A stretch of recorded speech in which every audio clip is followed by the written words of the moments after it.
9h-20. Avant de retrouver Pascal Praud pour le sommaire de Pascal Praud et vous à 11h. Emmanuel Ducrot, vous êtes avec nous. Bonjour Emmanuel. Bonjour Dimitri, bonjour à tous. Alors vous nous parlez ce matin, Emmanuel, d'un projet de loi de protection du climat qui est en cours d'examen au Canada. Ce projet de loi, dites-vous, ouvre des perspectives effrayantes. C'est un projet qui a pour but initial d'interdire la publicité des sociétés pétrolières et gazières. Il a été déposé début février au Parlement du Canada par un parti de gauche, le NPD, texte en cours d'examen. Jusque-là, rien de bien extraordinaire. La France a adopté un texte similaire en 2021 avec la loi climat et résilience. Bon, interdire la pub pour le pétrole, qu'est-ce qui cloche ?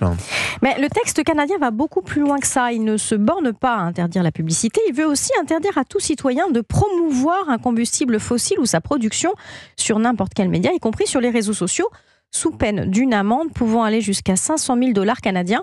Si vous êtes membre d'une compagnie pétrolière, la sanction est portée à 2 ans de prison et $1 million d'amende. Bon, qu'est-ce qu'on entend par promotion du pétrole ? Parce que je pense que c'est le mot-clé. C'est là que ça devient inquiétant. Le terme promotion s'entend au sens large du terme. C'est une représentation susceptible d'influencer et de façonner les attitudes, les croyances et les comportements. En théorie, et si le texte est voté, il ne sera plus possible de dire au Canada une chose aussi banale que l'extraction et la vente de pétrole contribuent positivement à l'économie du pays. Ce qui, en l'occurrence, avec le Canada, est vrai. C'est une vérité économique. Il ne serait même plus possible de dire quelque chose comme « Je suis heureux de travailler sur une plateforme d'extraction pétrolière ». Mais ça va devenir donc très compliqué d'avoir des conversations ou même un débat politique sur tout simplement le thème de l'énergie, si on ne peut plus parler du pétrole. Oui, ou du gaz, puisqu'un article du projet de loi pénalise même le fait de prétendre qu'un combustible fossile est moins nocif qu'un autre. On ne pourrait plus mentionner dans le débat le fait que le gaz naturel, par exemple, émet des polluants à la combustion moindres par rapport au charbon. C'est pourtant un fait scientifique qui justifie d'ailleurs que les taxes fédérales au Canada soient inférieures sur le gaz à ce qu'elles sont sur les autres énergies fossiles. Ça devient compliqué d'avancer. Oui, c'est assez étonnant. Est-ce que ce texte a une chance d'entrer en vigueur ? Non, heureusement, parce que le parti qu'il pousse a peu de chances de rassembler un consensus. C'est un petit parti. Mais le simple fait qu'il y ait des gens pour écrire un tel texte pose question.